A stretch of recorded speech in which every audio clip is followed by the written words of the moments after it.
Hey guys, VaulSC here. Welcome back to my coverage of the INZO tournament that we had last weekend where I was playing ISS, and this is the fifth and final game, also the finals match, so to speak, because up against the only other player that really had the top tournament points. So after this, we were the two highest ranked in tournament points. Unfortunately, the mission is the grid, which is a bit of an awkward mission, as we'll discuss in this particular scenario. It's me playing ISS up against the old PanO, and here we are here. So, I'm using my secondary list for this mission, which is a bit of an awkward list. It's very low in SWCs, but it's a list which is all about completing the objective. That's what the grid is all about, in my view. So, the thing about the grid is that, if I just grab something appropriate, there are 9 objectives in the old grid format, similar to Com Center or Tic-Tac-Toe. And each player has a designated target. My one is, I'll just take a different color for it, pink. That's my one over there, and my opponent's one is over here. If I just draw a little bit of a line, Imperial Service is deployed over the side, and PanO is deployed around about here. So, if you go and kill the enemy designated target and kill it with your data tracker, you get 4 objective points. That's something that you can get. Your opponent can't really stop you from getting that other than killing you or setting up arrows. And your opponent can do the same thing, so they're, not really interactable in terms of each designated target affecting each other.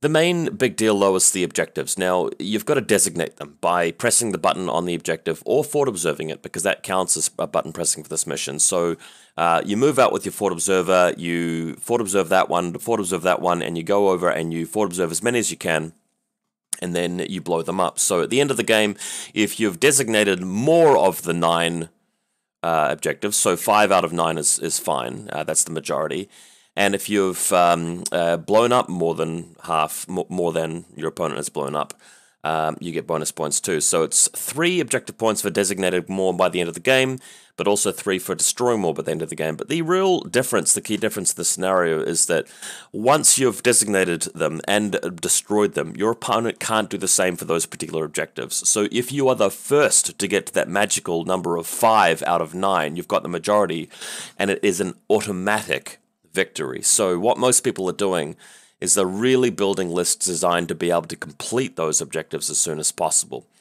Now, because it is actually quite easy to achieve that, despite there being a saturation zone through the middle of the table, if you've got a missile launcher to link team or a sniper rifle, preferably one that can hang out inside smoke or has TO camo or some ability to really survive enemy attacks and just blow up the objectives, then that can be very decisive. It also means that going first is far and away superior, just miles better than going second. And in fact, what I'm going to argue is that there are some cases, and not all, but some cases where if you do not win the first turn, you can't actually win. Which makes this scenario quite a weak scenario. Unfortunately, it's very based on luck because of the lieutenant role. And more importantly, it's not a scenario where there's a lot of interaction between the two players. The saturation zone makes it very hard for shootouts to occur, and it's much more efficient and effective to go after the objectives themselves. Alright, so with this in mind, I've lost the lieutenant role, of course, so that means that my chances of winning are less than 50%, very, very slim, just given the kinds of lists that we've made for this and the attitudes we've taken to this setup. And my opponent is playing a very sort of similar style list, nothing really that goes after me, it's really based on destroying the objectives.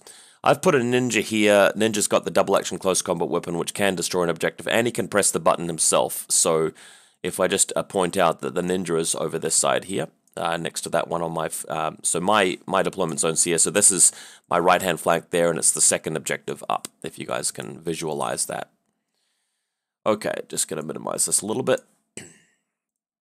So my left-hand deployment zone, free-range Guangxi here, Sensorbot here. I've got 2 of them, 1 in each group, if you remember from my list.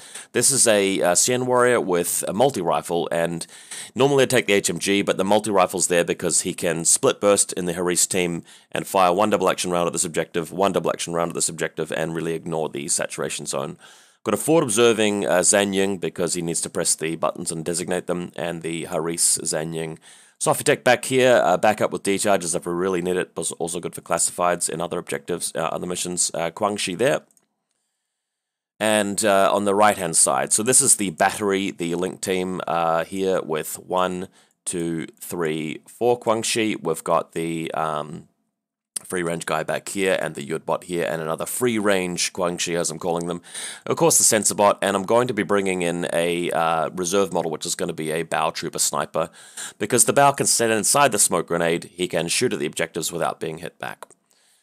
My opponent, PanO. So we've got some sort of bot back here, some sort of Pel bot here. There's a Krakot with SMG here rolling up, I think, bioimmunity or something like that. This is regular PanO, so his designated target is here. He's got a trauma doc, what do you call this guy? Auxilia Forward Observer, a hacker down here. This is the Aux bot here. There's another Fusilier Pleb, which I believe is the lieutenant. On the left-hand side, maybe this was the lieutenant here. There's some sort of other Fusilier there. We have the Auxilia team back here. There's a Condimento regular with mine, so he's laying the mine back over this side. Bulleteer on this part, Warcore up on top, and he's going to be putting his reserve model, which is in a sniper, right there. Bit of a view of where my designated target is. A bit of a view of where my Xian warrior is. He's picking up the Haris Link team. Nist sniper from my opponent's side, just covering a long line through the middle there, and he's going to be getting ready to hit some objectives with his sniper rifle. My responding reserve model is also a sniper, prone behind the boxes, just because he doesn't need to fight yet. It's just really waiting for that second turn. My best hope for this game is that my opponent just won't roll well enough to destroy the objectives, because they can be deceptively difficult to destroy, and also hoping that PanO Whip 12 isn't enough to press the buttons as efficiently as he'd hope. Here's Krakot moving out now, and I've deliberately placed a Guangxi and a sensor bot over here just to shoot at him, because his submachine gun firing through here, through the saturation zone, is not going to be very effective, so these guys shoot at him and actually take him down. Then he stands up with his forward observing auxiliary team here and just starts designating the objectives. That's really the best plan. I mean, you're not attacking your opponent, you're just designating them all, so if your opponent doesn't take them back in his first turn, then your second turn win is just so much easier. So he's just going through and designating as many possible objectives as he can. Here's the other auxiliary behind the nest moving out and doing the same on that side. Moving through with this bot, trying to do something similar. We've also got Krakot, obviously having been stunned by the Warcore. No, stunned by the flash pulse from the sensor bot, I should say. So this guy coming through just to try and take out more objectives and press the button on them. Moving in with his Bulleteer with assisted fire, just trying to jump up and just trying to remove an order or two from the Guangxi Link team, just to make it more difficult for me in my active turn. So he jumps up on top of this box here. I've got a ninja over here, no need to reveal him yet, of course. So with the Bulleteer jumping up on this box on the right-hand flank, I'm dodging forward with one of the Guangxi, dodging with the other one, managing to survive against his saturation zone shots. And then in the follow-up turn, this Guangxi here managed to get him with a chain rifle for the exchange of his life. So it's just one-to-one orders at the moment. I don't mind that. I've got 18 orders in my list, I think, all up. I don't mind him losing one from his pool, just since it might make it harder for him to complete his objectives in his second game round. He moves forward and sets up suppression fire with some of his Acontecimento regular dudes. So they're just rolling out and just trying to finish the turn, really. There's nothing of significant note they can achieve now that he's pressed as many buttons as he can. So my turn, some Guangxi moving out impetuously. Over here, the Xian warrior moving up very cautiously and shooting at the Krakot renegade, which you can see up here, and removing him despite the saturation zone. We've got 4 shots with a multi-rifle, so that works out quite well. What I'm able to do next is move into some long lines with my forward observers and just take out these targets here without coming in line of sight of his NIST sniper, which is further up here. So I'm managing to use this wall very carefully to just slice on to where the objectives are and take them all back. So by the end of this turn, I end up taking, I think it's all 9 of the objectives back on my side, which means that in his very crucial second turn, he has to designate 5 objectives and blow them up all in the same turn, which is doable. But if he gets a little bit unlucky, then I might be able to win. So these guys moving forward here, the forward observing team, just cracking on, good willpower, whip 14, just very cautiously moving around to get the right objectives, just cutting the angles wherever I can to find the spots. And over here, obviously the sensor bot's done his work. Ninja comes out of hidden deployment and presses the button on this one, and then goes back into Tio Camo. I want him there to provide an order for me, rather than being in hidden deployment, because the Bow Sniper could make use of that order. The Ninja may end up just, hitting it with the sword if he gets the opportunity later on. And then everybody just repositioning, really, just to get to a spot where they can easily put out smoke templates next turn from the link. I decided to take a risk here, just because I knew that it was likely I was going to lose. So I decided to stand up with a Bow Sniper, just because if he does slow my opponent down and gives me a chance of actually having a legit second turn, that might be worth losing the sniper. Plus, with the saturation zone here, it's going to be quite hard to kill him. I mean, anything that he might be bringing in to attack me is going to be down a dice. I'm shooting back at severe long range. I might even be able to revive him with the soft attack later on, so I decided to take that risk. And here is everybody basically spread out, ready for the crucial turn 2 from player 1. So my opponent moving out with his auxiliary team in group 2. They've got a few orders to spare in the second pool, and moving out and starting to designate targets. And the rolls start going very well. He does designate a lot of the targets very quickly. Does have a Swiss Guard appearing from hidden deployment, as I suspected he would, on the right-hand side of the table, and moving now in to just start shooting the objectives. Now, if he can get any hits above 24, that's hitting on 18s, 3 dice, half armor, for the armor saves. So this initial phase goes quite well. He does succeed in designating the objectives closer to his line and blows them up with Swiss Guard without too much trouble. There is a roll that he makes further into the turn where I managed to get some armor saves through, so he doesn't quite get there as quickly as we thought. But by the end of it, he's got these 2 here from that first run. Then it's just a matter of moving this Swiss Guard up into this specific spot here, side of the table. That's going to allow him to fire at this one here, this one here. His NIST sniper is going to be able to fire at this one here and this one here. So having taken out the 2 objectives closest to him, all he really needs to do is wipe out this one, and this one. And I mean, we're talking about a turn which has close to 10 orders in group 1, plus a few orders in group 2 to designate the targets. So what he quickly manages to do with his sniper is to knock them out. I've actually put a smoke grenade down here with my Bow Trooper, sorry, not my Bow Trooper, my Celestial Guard, but it, just wasn't enough. So after his second turn, I have only even taken 1 turn, and the game's already over. That's how quickly it is just to win this mission, because he's got 6 control points, 6 objective points. I can't get more than a maximum of 4, because all I can do is kill the designated target now. It doesn't matter if I go and designate and destroy objectives of my own. Game's just lost. That's how this mission just plays. Attacking just for the lols, just for the memes, with my Bow Trooper onto his Swiss Guard. I think manages to scratch him at some point, get a wound off. He does go back into cover. The Shan Warrior now moving forward just to pick up some extra points, because there might be a chance of me actually placing better at the end of the tournament.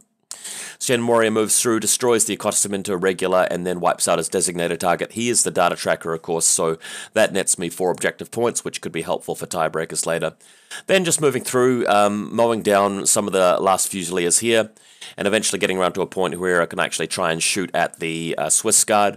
Didn't end up managing to kill him despite the AP rounds and HS and MSV2. So we sort of camped out here in this little spot.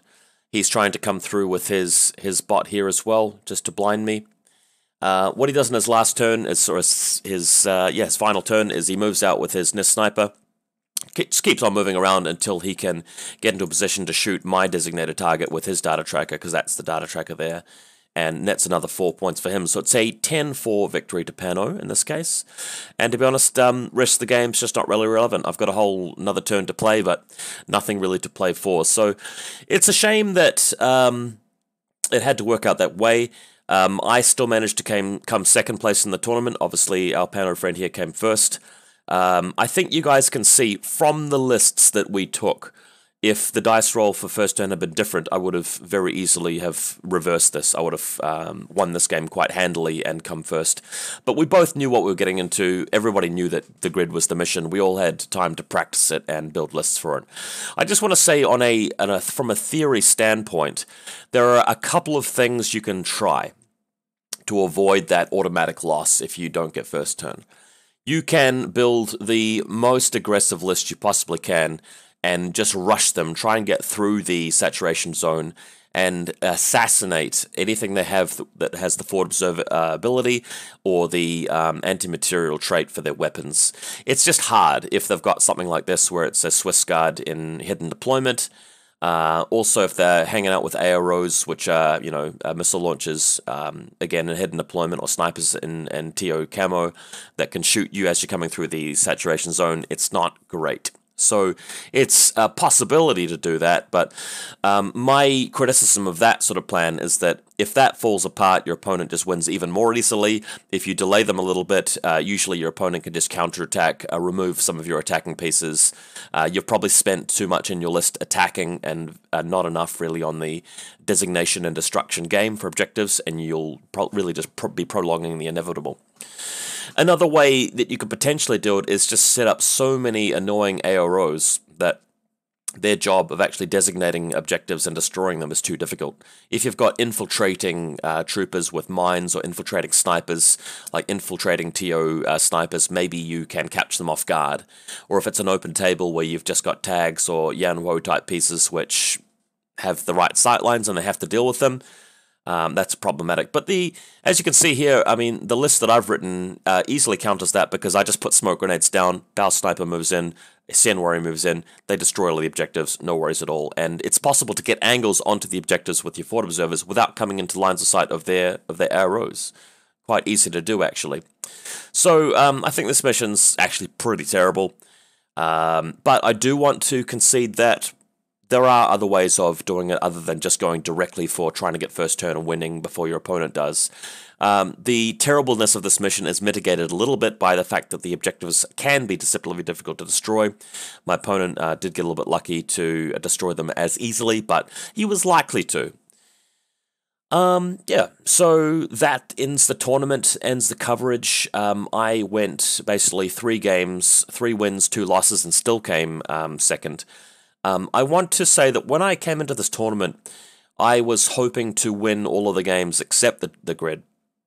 And I was hoping that I'd kind of knocked out the competent players on the way there.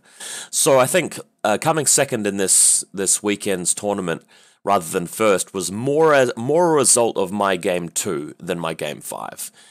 Game 5 can, there's a bit of a coin flip, can go either way, but game 2, up against the Avatar, I made a few mistakes, kind of ran out of time, didn't plan that one as well, and I felt like if I'd managed to win that particular game, and managed to steamroll 4 opponents, and then come into this game, finally, I might have headhunted down to somebody, a mid-pack, who wasn't as prepared for this mission as myself. So, some food for thought there, guys, a lot to think about. Happy that I did well at this event and came second. I'll be trying my best the next time as well, and, plenty more bat reps coming soon for you guys as well. So, thanks for your support, thanks for watching, and enjoy your day.